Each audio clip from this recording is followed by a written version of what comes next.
Buwan ng horoscope para sa Disyembre. Libra. Ang mga taong may zodiac sign na Libra ay nagpapahiwatig na magiging maganda ang buwang ito dahil sa magandang kalagayan ng mga planeta.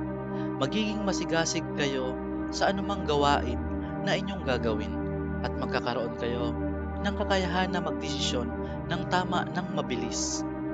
Bukod dito, ang inyong mga paligid ay puno ng mabubuting tao na sumusuporta sa inyo.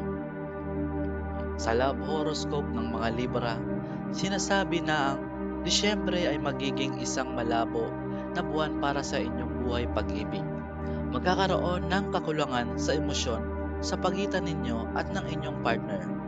Maaari itong liwasan sa pamamagitan ng pagiging pasensyoso at pagpapaintindi sa inyong partner tungkol sa inyong pagmamahalan. Ito ay magpapalakas ng kanilang kumpiyansa sa relasyon at darating pa ang mas mabubuting araw. Ang finance horoscope ay nagpapakita ng pag-usbong ng inyong financial graph. Ngayong buwan, maaaring kailangan ninyong pag-isipan ang mga investment na base sa espekulasyon dahil maaaring ito ay makasira sa inyong kayamanan. Ngunit, maaari kayong magpatuloy sa inyong mga plano para sa paglago ng negosyo at pagkatapos ay konsultahin ang isang astrologo o financial expert. Ipinapayo na panatilihin ang maayos na relasyon sa inyong mga kasosyo dahil ito ay makakatulong sa pag-iingat ng inyong yaman.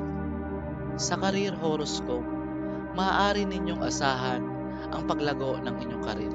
Pananatilihin ninyo ang magandang relasyon sa inyong mga kasamahan sa trabaho na makakatulong sa inyo sa pagtatapos ng mga proyekto.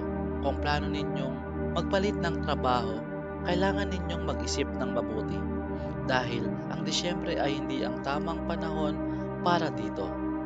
Sa wakas, ang health horoscope ay may magandang balita tungkol sa inyong kalusugan ng katawan at isipan para sa Disyembre. Makita ninyo ang pagpapabuti mula sa mga paulit-ulit na karamdaman na nangangahulugan na maaari kayong mag-enjoy ng inyong mga paboritong outdoor activities. Upang mapanatili ang inyong kalusugan sa isipan, kailangan ninyong sundan ang mga pamamaraan tulad ng yoga, meditasyon, at iba pa. Tip para sa Disyembre: palibutan ninyo ang inyong sarili ng mga optimistikong tao at magiging kumpiyansa at positibo kayo na makamtan ang inyong mga layunin.